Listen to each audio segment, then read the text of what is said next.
Governor Reagan, do you favor a federal land use planning bill? No, I don't.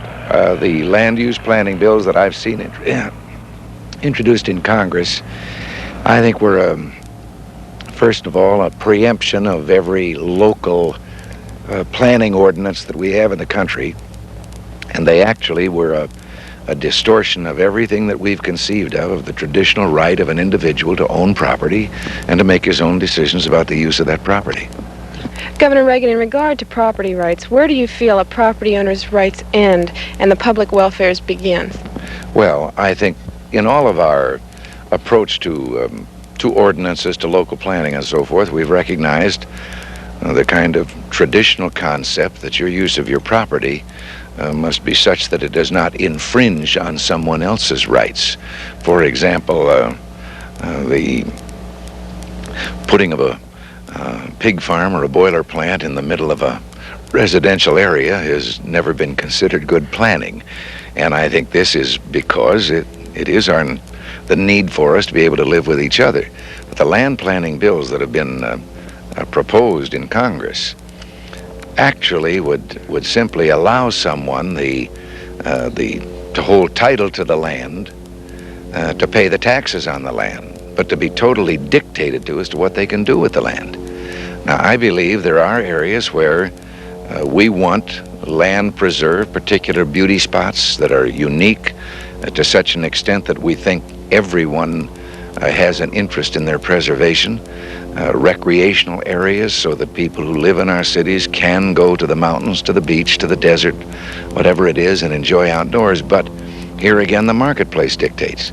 The person who wants to live at the beach buys a piece of ground and builds a house at the beach. The rest of us who don't want to live at the beach but want to go to the beach then collectively go into the marketplace and through our collective, which is government, do the same thing. We buy what we think is an adequate stretch of beach for our use to be maintained for the use of all people who want to go there. And this is the way it should be done. Governor Reagan, do you feel that an agency such as the Environmental Protection Agency is effective, or do you favor another form of environmental control? Well, I think the Environmental Protection Agency, in many instances, has gone to an extreme. I think of myself as an environmentalist. I don't want to see all this beauty around us wiped out or destroyed. And I think we're between two groups of extremists.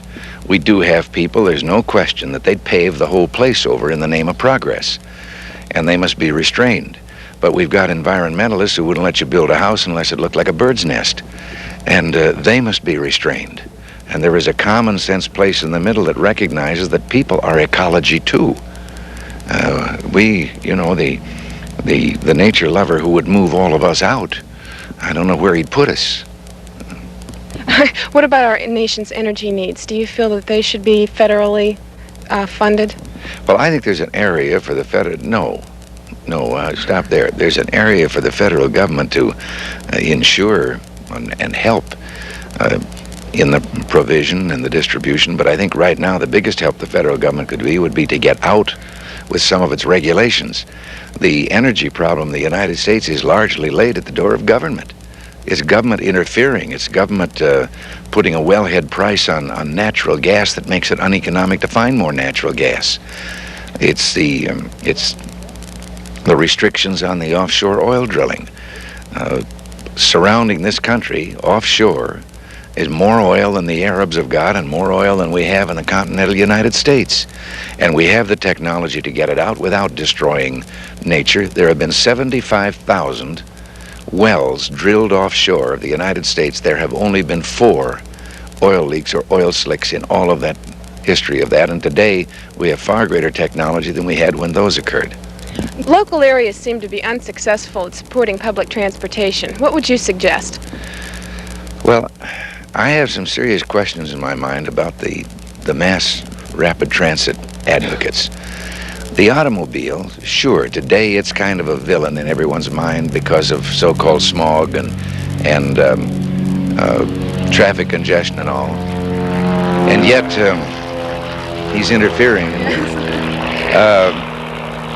And yet, if you look at the automobile in another way, the automobile gave man one of the last great unrealized freedoms. Here, for the first time, the individual is no longer dependent on a schedule and somebody telling him where he has to be to leave on his trip, what route to take, and what time he's going to leave and get there. He is free to choose his route, to stop on the way, to go by whatever way he wants to go, to leave when he wants to leave. Now, it seems to me that if we would concentrate on resolving the problems of the automobile, the combustion engine, the pollution factor, and we've gone a long way in that, we would still be preserving that freedom. We have an example in California of rapid transit. Now, rapid transit, the BART system in San Francisco. It's about 5 years behind the completion date. It's cost several times more than it was supposed to cost. They pledged the people when it started that it would be self-sustaining. They now admit that it must, from here on out, enjoy a subsidy. And we find that its passenger load has not been taken from the automobile. There are still virtually the same percentage of traffic in the Bay Area of San Francisco is automobile as it was before BART. All BART did was take the people out of the public buses. They're now sharing the people that always rode in the buses anyway, and haven't reduced the automobile traffic. The two, I believe, I'm safe in saying that probably the two greatest mass transit systems in the United States are in Chicago and New York. And they also happen to be the two cities with the worst traffic jams. Thank you very much, Governor Reagan.